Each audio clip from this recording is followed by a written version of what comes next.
Hi, this is Steve Hingle with MidlifeCrisisCoaching.com, and today my blog post is called Take Your Own Advice.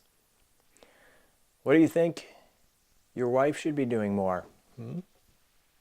What does your kid need to learn about life? What should your friend do to help himself? It seems easy to dole out judgments and advice to others. This is good news, because we're usually puzzled about what to do for ourselves. How do we know what we need to do more of, or what we should do to help ourselves?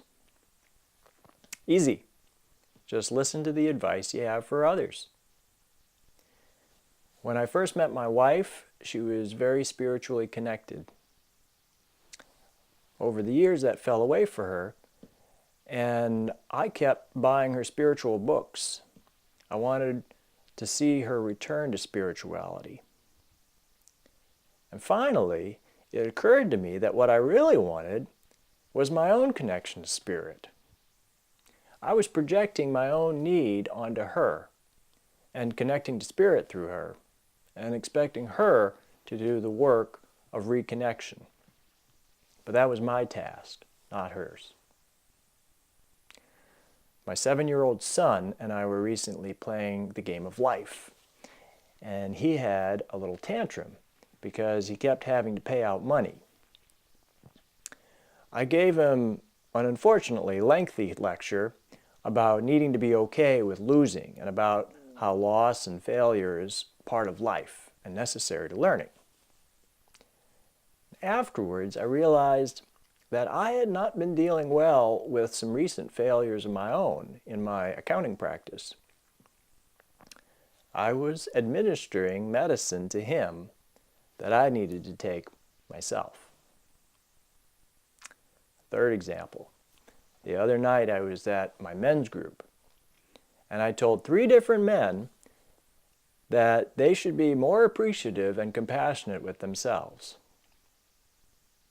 Can you see the pattern yet? Knowing what we need to do for ourselves is not so hard to figure out if we pay attention to the advice we have for others, both spoken and unspoken. Sometimes these messages come embedded in a strong emotional reaction. Let's say you're angry because your boss criticized your work. The thought behind the anger might be, she should appreciate me more. Now, turn the thought around to yourself. I should appreciate me more. Next, ask, am I appreciating myself enough?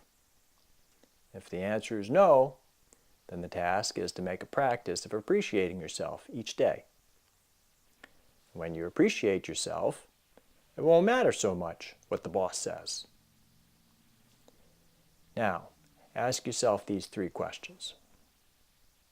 What do you think those around you should be doing? Is that something you should do for yourself? What action can you take around this issue? That's it for today. Please post your questions and comments on my blog post at MidlifeCrisisCoaching.com and pass along to friends. Namaste.